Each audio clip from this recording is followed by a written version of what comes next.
The school bus always rattled with noise, laughter, and chaos every morning, but for Emily it was nothing short of a battlefield. She was the kind of girl most kids overlooked, quiet, pale, her long brown hair hanging like a curtain that shielded her from the world. She carried her books pressed tightly to her chest and always sat near the middle of the bus, not too far from the driver where the noise was unbearable, and not too far in the back where the bullies ruled like kings and queens. Emily's father, Daniel, had started riding the bus with her that week. To the students, he was just some quiet man in a hoodie and sunglasses, his face unreadable, his posture too straight to be mistaken for an ordinary parent. What they didn't know was that Daniel was no ordinary dad. He was a decorated SWAT officer, a man who had stared down criminals, gangsters, and armed men who thought they ruled the streets.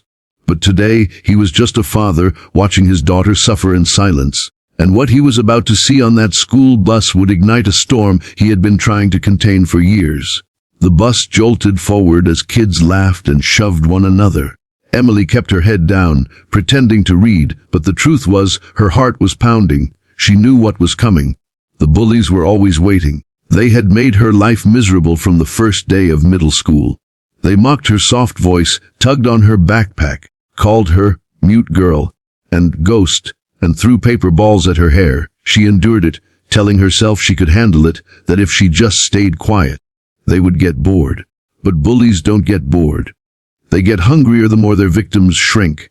And today, they were starving for a new way to break her. The ringleader was a boy named Chad, bigger than most 8th graders, with a mean grin that spread across his face like a scar.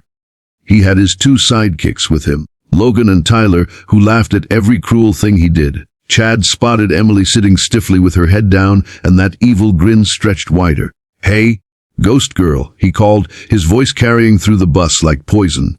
Emily stiffened, clutching her book tighter. She didn't respond. She never did. That was her mistake. Silence to Chad was an invitation. "What, too good to talk to us?" he sneered, standing up as the bus bounced down the road. His friends snickered and followed.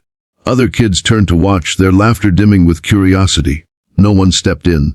No one ever did. Daniel sat 3 rows behind his daughter, his eyes hidden behind dark sunglasses, but every nerve in his body was tuned in. He had seen enough in his life to know when danger was coming. His fists rested calmly on his knees, but inside something burned. He had promised himself he wouldn't intervene unless he had to. He wanted Emily to know she could fight her own battles. But the line between tough love and protection was thin, and right now, Chad was about to cross it. Chad reached Emily's seat and slammed his hand against her book, forcing it down. Emily gasped softly, trying to pull it back, but Chad yanked it away and tossed it down the aisle. "Oops," he said mockingly. "Guess your ghost hands couldn't hold on to it." Logan and Tyler howled with laughter.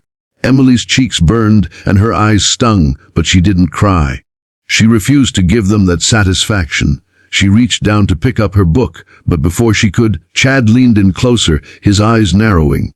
"What's the matter? Cat got your tongue? Or are you too dumb to speak?" His voice was dripping with cruelty. Emily whispered, barely audible, "Leave me alone." For a moment, the bus went quiet. The words were so soft, but everyone heard them. It was the first time Emily had spoken back, and it made the bullies pause. Then Chad's grin returned, crueler than ever. "Oh, she does talk," he said, faking surprise. "Say it louder, ghost girl. Say it so we can all hear how pathetic you sound." He leaned closer, his face inches from hers. Emily turned her face away, her knuckles white as she gripped the edge of the seat. Chad didn't like being ignored. Something inside him snapped. He reached out suddenly, his hand wrapping around her neck. Gasps filled the bus as his fingers pressed against her skin. Emily froze, her breath caught, her body trembling. She had never been touched like this before, not with so much hate. Her eyes widened in fear as Chad squeezed, not enough to choke her fully, but enough to scare her, enough to humiliate her.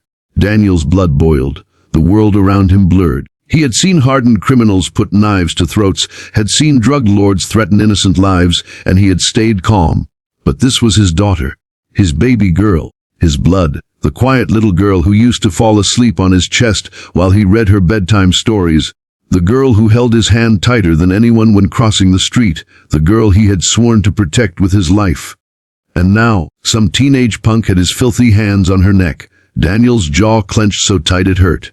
His fingers twitched, itching to act, but he waited. He wanted to see if anyone would stop it. The driver, the kids, anyone. No one did. They just watched. That was enough. That was his line, and Chad had just crossed it. Emily's breath hitched as tears finally slid down her cheek. She whispered again, "Please." It was barely audible, but Daniel heard it. It was the same fragile plea he had heard once years ago, when Emily had gotten lost in a store and cried until he found her. That sound had never left him. And now, hearing it again, something inside him shattered. He rose slowly from his seat. The bus seemed to slow down as he walked forward, every step heavy with restrained fury. Kids shifted uncomfortably, sensing something was about to happen. Chad didn't even notice until a shadow fell over him. A hand, strong and unshakable, clamped onto his wrist and yanked it off Emily's neck with such force that Chad yelped in pain. He spun around, ready to yell, but his words died on his lips when he looked up and saw the man towering over him. Daniel leaned in close, his voice low, calm, but laced with danger. "Touch my daughter again," he said, each word like a knife, "and you'll never use that hand the same way again." The bus went silent. Chad's bravado crumbled. He stammered, his eyes darting nervously. "I was just joking." Daniel's grip tightened, making Chad wince. "Does that feel like a joke?" Daniel hissed. Chad shook his head quickly, his face pale. Logan and Tyler shrank back, suddenly less brave without their leader's swagger. Daniel released Chad's wrist with a sharp shove, making him stumble back. Then he turned to Emily, his face softening instantly. He crouched down to her level, brushing a strand of hair from her face.